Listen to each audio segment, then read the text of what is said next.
G.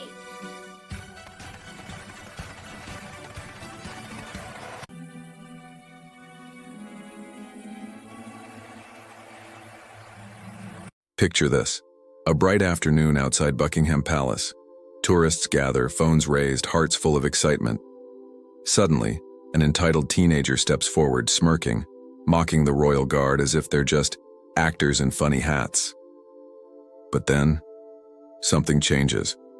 The guard, stoic as stone, breaks his silence, not in anger but with a dignity that stuns the crowd into silence. And what happens next? Well, it's one of those moments you don't forget. Because sometimes true power isn't loud. Sometimes true respect is earned, right in front of your eyes. Before we dive in, hey, if you love real emotional royal stories, those moments of honor, dignity, and unexpected lessons, give this video a like. Subscribe if you haven't already, because we share stories that stay with you. And feel free to pass this one along. Someone you know might need this reminder about respect today. All right, ready? Let's begin. London had a certain romance on days like this, where the sky wasn't too shy to show a hint of blue, and the breeze felt gentle enough to be polite. Tourists poured toward Buckingham Palace like a river of excited faces and camera straps, each person drawn by the promise of seeing something timeless, something royal, something they could tell their grandchildren about one day. After all, there are few places left on Earth where tradition stands this tall. The gates shimmered in the afternoon light, black iron gleaming like polished armor, gold trim catching every sunbeam like a crown. Flags fluttered, guards marched with steps carved from pride and discipline, and the crowd watched with quiet awe, a hush only broken by the occasional whisper, the click of a camera, or the soft gasp of a child seeing the red-uniformed soldiers for the first time. Among the sea of expectant faces, one guard stood nearer to the rail than others. He looked straight ahead, posture impeccable, eyes forward, jaw set. It was clear. He wasn't merely standing. He was serving, representing, protecting centuries of heritage in complete silence. Children pointed with bright fascination. Elderly visitors stared with respect. Everyone around seemed to understand. This wasn't a costume. This was a duty. Everyone, except one. He arrived like a disruption, a flash of arrogance in designer clothes, expensive trainers tapping impatiently against the pavement. 15 or 16, maybe. His name did not matter. His attitude spoke loud enough. AirPods in, chin tilted, phone raised like a shield of self-importance. His friends trailed behind him, laughing like everything around them was just a background prop. He pushed through the crowd with zero apology. "Move, bruv. I want to get this on camera." A woman frowned. A father quietly pulled his kids closer. Civility shifted as he shoved himself to the front, elbows sharp and intention clear. Not to admire, but to mock. He planted himself in front of the guard, raising his phone like he was setting the stage. "Oi, look at him," he snickered loudly, making sure every bystander heard. "Man's basically a fancy mannequin. Bet he don't even breathe." A few people exchanged uncomfortable glances. The guard did not flinch, not an inch. His silence felt bigger than the boy's noise. But disrespect is a loud thing, and sometimes fools think silence is weakness, not strength. The boy leaned closer, eyebrows raised with a cruel curiosity. "Bet if I wave like this, he'll blink, or cry." He waved a hand in front of the guard's face, laughing. "You're just a royal statue, innit? What a job. I'd rather sweep the floor." His friends giggled, phones out, ready to record something they assumed would be funny. It wasn't funny. It was uncomfortable. It was disrespect. It was ignorance standing proudly where admiration should have been. A little girl tugged on her mother's sleeve. "Mummy, why is he being mean? The soldier is doing his job." Her mother whispered back, "Some people forget what respect means, love." The boy didn't hear. Or maybe he did, and simply didn't care. He stepped even closer, crossing that line between harmless curiosity and outright provocation. His voice grew sharper, taunting for attention. "Come on, robot. Do your soldier thing. Shout or something." Stillness. Silence. duty in its purest form. But the quiet around them was changing. It wasn't just peaceful anymore, it felt heavy. Even the pigeons seemed to pause mid-hop, watching. The tourists weren't just spectators now. They were witnesses. Witnesses of arrogance and to a dignity that refused to bend. And then something subtle shifted. Not a grand movement, not a dramatic stomp, just presence adjusting. The guard's chin lifted a fraction, shoulders straightened, if that was even possible. A quiet command radiated from him, like an ancient force waking up, calm yet absolute. The boy faltered for first time, confidence flickering like a weak flame in wind. He laughed again, but now the sound wavered, like he wasn't sure if he still owned this moment. See? He can't do nothing. Guy's useless. A man in the crowd finally spoke, soft, firm, dignified. Son, he protects more than you understand. Have some respect. Others murmured agreement. The crowd was shifting, not in anger, but in moral weight. The boy suddenly wasn't just being watched by friends. He was being judged by history, by tradition, by strangers who recognized honor when they saw it. Still, he scoffed. Immaturity does not surrender quickly. He lifted his phone higher, ready to escalate. All right, watch this. And that was when a quiet voice in the back cut through the tension, like a whisper that somehow carried more authority than a shout. Show respect, young man. The crowd turned. No one saw him coming. A tall gentleman, face thoughtful, clothes neat, but not flashy. There was something familiar about him, calm presence, controlled tone. No identity was revealed, no fanfare. Yet something about his posture suggested he understood the palace, understood duty, understood pride. The boy blinked. Who asked you? The man didn't need to answer. His eyes carried enough weight, the type of gaze that reminded people to straighten their spine, the kind of presence cameras don't need to validate. He simply nodded toward the guard, a silent salute of appreciation. Around them, the atmosphere deepened. Tourists stood straighter. Hearts beat a little slower. Even the teenager behind the boy lowered their phones slightly, sensing the moment wasn't theirs to laugh at anymore. For the first time, hesitation cracked through the boy's cockiness. His voice softened, not much, but enough. I was just messing around. A woman near him whispered, "It's not a game." The wind seemed to agree, brushing the crowd like a breath of reminder. Some places demand grace. Some roles deserve reverence. And some lessons arrive not with anger, but with quiet dignity. The boy looked again at the guard, and this time he didn't see a statue. He saw a protector, someone who had chosen discipline over ego, silence over chaos, duty over applause. His phone lowered, arms slackening. For once, he had no clever line, because suddenly the attention he wanted wasn't fun. It was heavy. It felt like eyes were seeing straight through his bravado, right to the insecurity beneath it. The guard did not move. He didn't need to. Honor had already spoken. And for the first time that afternoon, the boy stepped back. He wouldn't apologize, not yet. That journey was coming. But arrogance had cracked.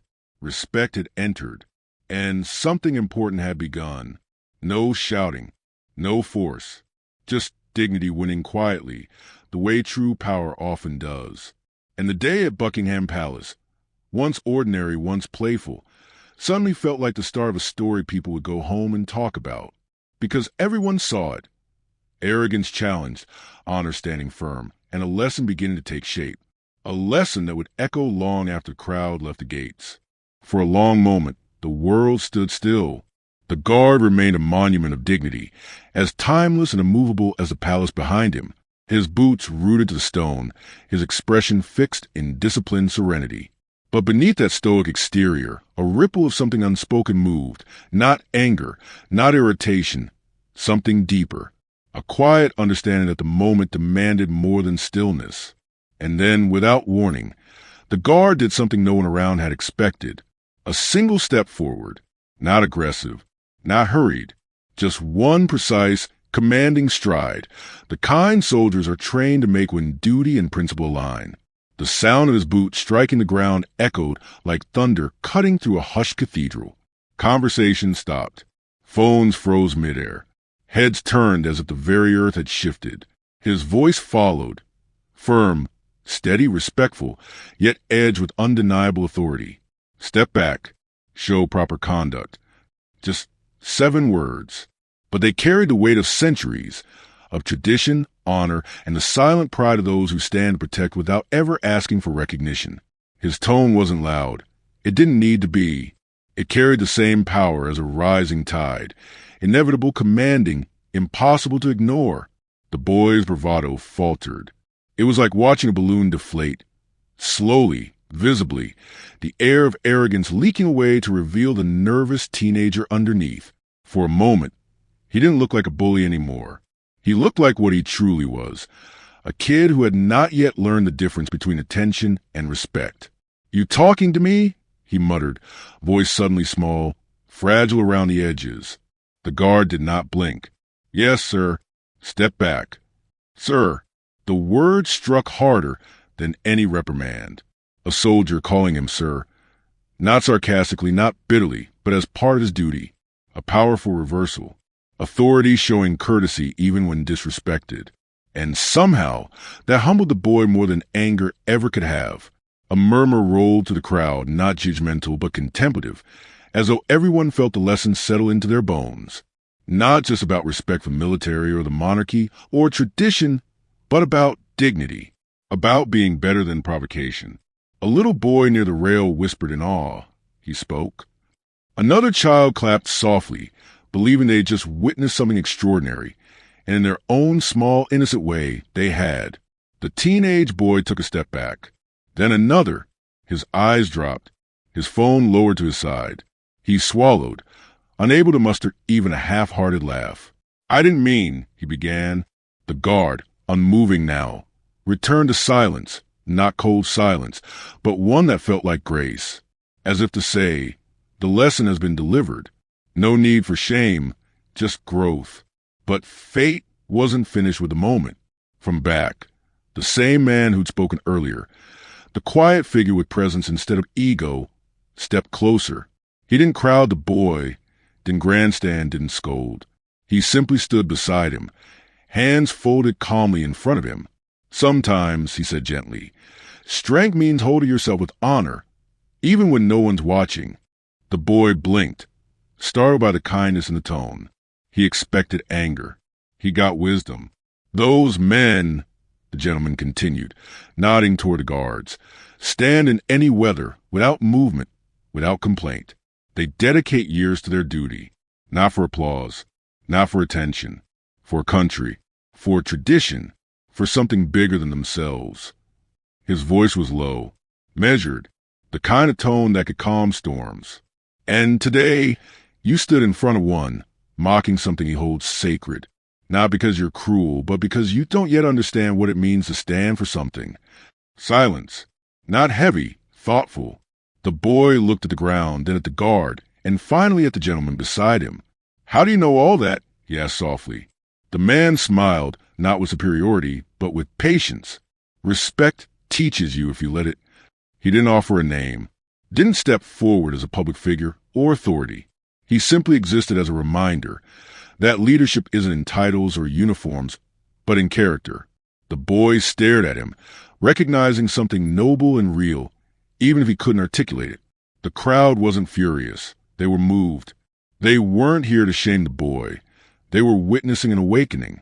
Many filmed not with mockery but with reverence, knowing they were seeing something rare, a moment where humility replaced ego in real time. The boy turned back to the guard. His voice wavered. "I'm sorry." One short apology, but it carried all the weight of pride letting go. The guard did not respond, not because he didn't accept it, but because his silence held meaning. Forgiveness doesn't always wear a smile. Sometimes it stands quietly, allowing dignity to rebuild itself in the other person. A soft wind drifted through the courtyard, as if nature itself exhaled, and for a moment, even the palace seemed to watch, proud, ancient, approving. Finally, the guard resumed his stance. Rifles settled, shoulders squared, eyes forward, back into his world of disciplined stillness. where protection lives in silence and courage rarely needs a voice. The boy stepped back into the crowd, not hiding, not shrinking, simply learning. His friends lowered their phones. No jokes now, no giggles. Instead, they followed quietly, like children leaving a cathedral, feeling something sacred they couldn't explain. As they faded into the murmuring hum of visitors, a woman whispered, "Sometimes the best lessons don't come from shouting, but from those who barely speak at all." Someone else nodded. It's rare to see character teach character so gracefully. And then a ripple of recognition moved through a small section of the crowd. A couple near the gentleman blinked, eyes widening. They leaned toward each other, whispering, voices trembling with a realization. Was that? It looked like... No, he wouldn't just... But the gentleman simply smiled at a passing child, then disappeared into the palace grounds with the quiet ease of someone who belonged there. No one chased. No one shouted. Some moments are too elegant to interrupt, and the guard, still, proud, eternal, continued his watch. Yet something had changed, not in him, but in the world around him. The boy, the crowd, the strangers who witnessed respect win without force. Everyone walked away taller, because sometimes the strongest man in the world is the one who stands in silence and reminds others how to stand too.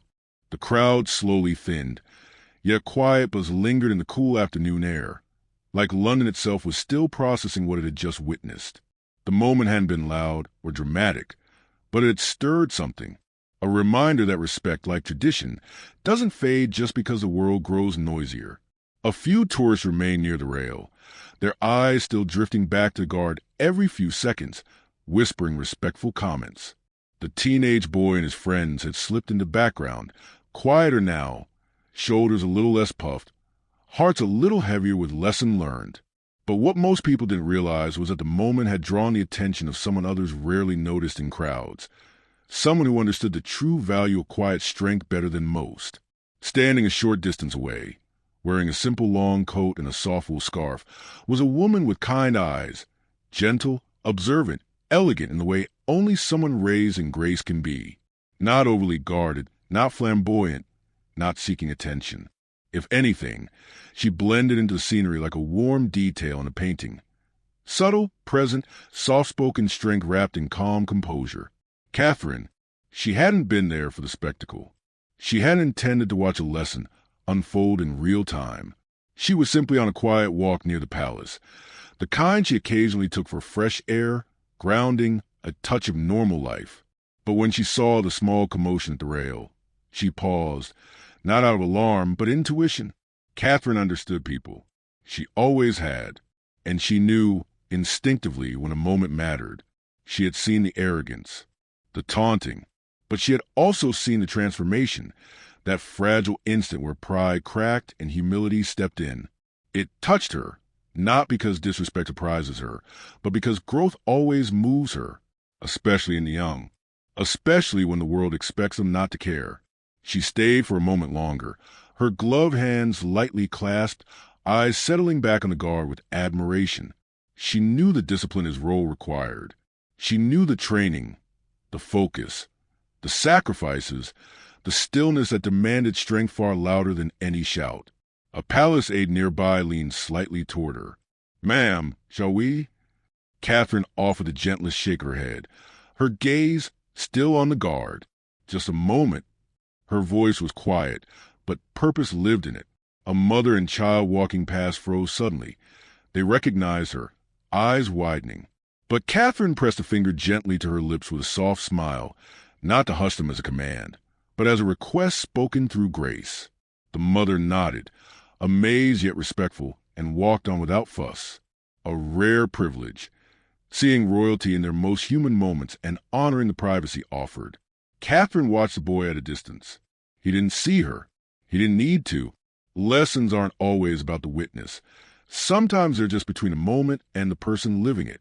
She noticed the boy's eyes, no longer sharp with mischief but shadowed with reflection. Embarrassed, yes, but more than that, changed. She quietly admired that. Growth rarely happens in silence these days, much less in public. A gentle breeze pushed a strand of hair across her cheek. She didn't fix it immediately. She simply let the wind be. And perhaps that small detail said everything about her. Composed without being rigid, graceful without demanding attention, present without needing to command the room. She didn't need a crown to look royal. She just needed to be herself. Her thoughts drifted for a moment. She remembered times when the public misunderstood her, times when I was judged without knowing, how she learned to hold dignity close, even when criticized or underestimated.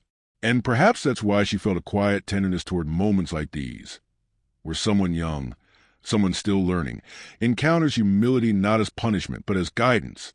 The age shifted again. "Ma'am, the car is—" "Yes," she breathed. "Let's go." But before turning, she did one simple thing.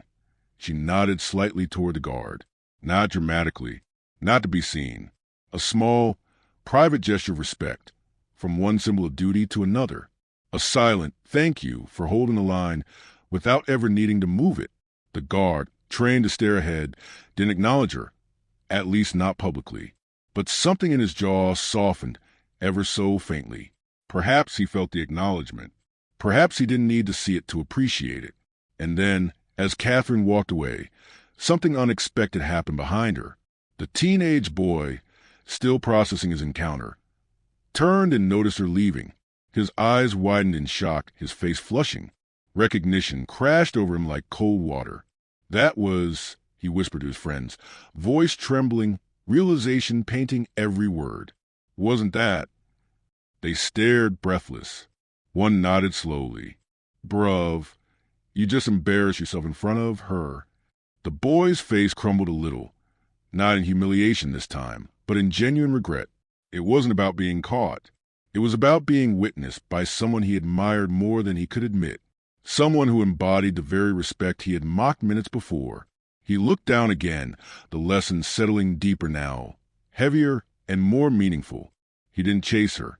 He didn't shout. He didn't try to fix the moment for the cameras, because this wasn't about cameras anymore. It was about character.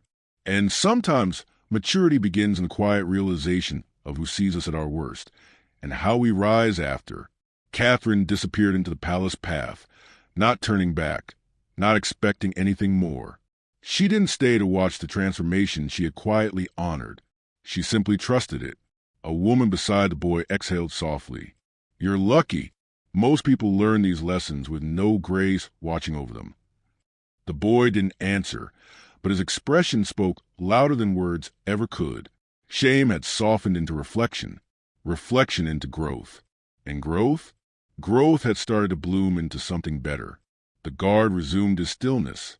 The palace stood unchanged. But the people around? They walked away a little different. Some with pride, some with gratitude. One boy with a new understanding of himself. And somewhere inside the palace, a princess sat in quiet thought, knowing that sometimes the greatest service isn't grand speeches or towering gestures, but simply being present when dignity meets innocence and reroutes it gently toward wisdom. Because some lessons belong not to books or classrooms, but to silent soldiers and passing royals, to chance moments where ego falls and character rises. And sometimes the most powerful witness of all says nothing. In a world where titles shine brighter than hearts, where crowns often stand taller than kindness, sometimes the smallest voice reminds us what true royalty looks like. This is that moment. It was a crisp London morning outside Buckingham Palace. Tourists gathered as usual, cameras flashing, children laughing, flags waving proudly, red uniforms, polished boots, tall bearskin hats. The Royal Guard stood like iron statues, loyal and unbreakable. Among them stood Sergeant James Harlan, a seasoned guard with 17 years of duty, a man who had seen celebrations, tears, protests, yet never once moved out of line. To him, service wasn't a job, it was a promise. And right beside the palace gates, arriving quietly with his nanny and security team, stood Prince George, 8 years old, curious eyes, a heart bigger than his future kingdom. George loved coming to greet the guards, not as a prince, but as a child who admired heroes in tall hats. He always waved, always smiled, always whispered a soft good morning, even when crowds drowned his voice. But today would not be like others. As George stopped near the gate, Sergeant Harlan felt a soft tug on his sleeve. Not a threat, not an accident, just a tiny hand reaching for reassurance, a child seeking connection. He didn't move. Guards never move. But George smiled up at him anyway. "Thank you for protecting us," the young prince whispered. Harlan didn't answer, but inside his chest warmed with pride. He was trained to be unshaken. Yet this small boy shook his heart. Suddenly, a loud voice cut through the peaceful morning. "Hey, you're not allowed to touch the guards, kid. Move away." A tourist, older, irritated, and holding a camera, stepped forward, pointing accusingly at the child he didn't recognize. Some laughed awkwardly, some gasped, and a few took out their phones, ready to film drama, not kindness. He didn't know who the boy was. He didn't care. He saw only rules, not respect. George froze. His cheeks reddened. His tiny hand dropped. For a moment, he looked just like any frightened child, stripped of palace walls and royal shields. The nanny stepped in, ready to calm things. Security moved closer, quiet but alert. But before they could, George stepped forward himself, silent, composed, his little voice steady, but filled with something ancient, noble, brave. "He's not just a guard," George said softly, eyes lifting with dignity far beyond his age. "He's my bodyguard, and he protects people. Even you." The crowd fell silent. The harsh tourist blinked, suddenly realizing who stood before him. Phones dropped to sides. Murmurs rippled through the line. Prince George didn't shout. He didn't command. He didn't hide behind titles. He defended honor with innocence sharper than any sword. The man stuttered. "I didn't know. I didn't mean." George simply nodded. "It's okay. Just be kind." Those 3 words hit harder than any royal decree. Sergeant Harlan, still motionless, still bound by duty, felt a tear burn behind his eyes. He stood guard for kings and queens. But in that instant, he realized he was witnessing a future king in the making, not through power, but through compassion. A quiet voice carried across the area. "That boy will be a great king someday." And slowly, something rare happened. People put their phones down, not to record, but out of respect. Parents pulled children forward and whispered, "See? That is real manners. That is real royalty." George turned back to the guard and whispered again, barely audible, but the world felt the weight of every syllable. "Thank you for keeping my family safe." Sergeant Harlan did not speak. He could not. But for the first time in 17 years, a single tear rolled beneath his hat, unseen by many, yet felt by all. And then it happened, breaking protocol, breaking stillness, breaking rules older than his uniform. He gently tapped his foot, the smallest gesture of acknowledgement a guard could give in public, a salute in silence, a soldier's heart speaking louder than commands ever could. George smiled, a child's smile, yet somehow royal enough to warm centuries of tradition. As he walked away with his nanny, the crowd parted without being asked, not for a prince, but for a boy who defended respect when others forgot it. That morning, no parade marched, no trumpets played, no crowns gleamed in the sun. Yet it was one of the most royal moments London had ever seen. Because royalty is not gold or fame. It is grace when the world watches, and kindness when no crown is needed. And somewhere in Buckingham Palace that day, when Prince William and Princess Catherine heard what their son had done, hearts swelled with pride, not because he would be king, but because he already acted like one, a king of empathy, a king of courage, a king of kindness. And one day, when history tells the world about King George VII, they may begin not with a coronation, but with a little boy who stood beside a guard and spoke with the heart of a true leader.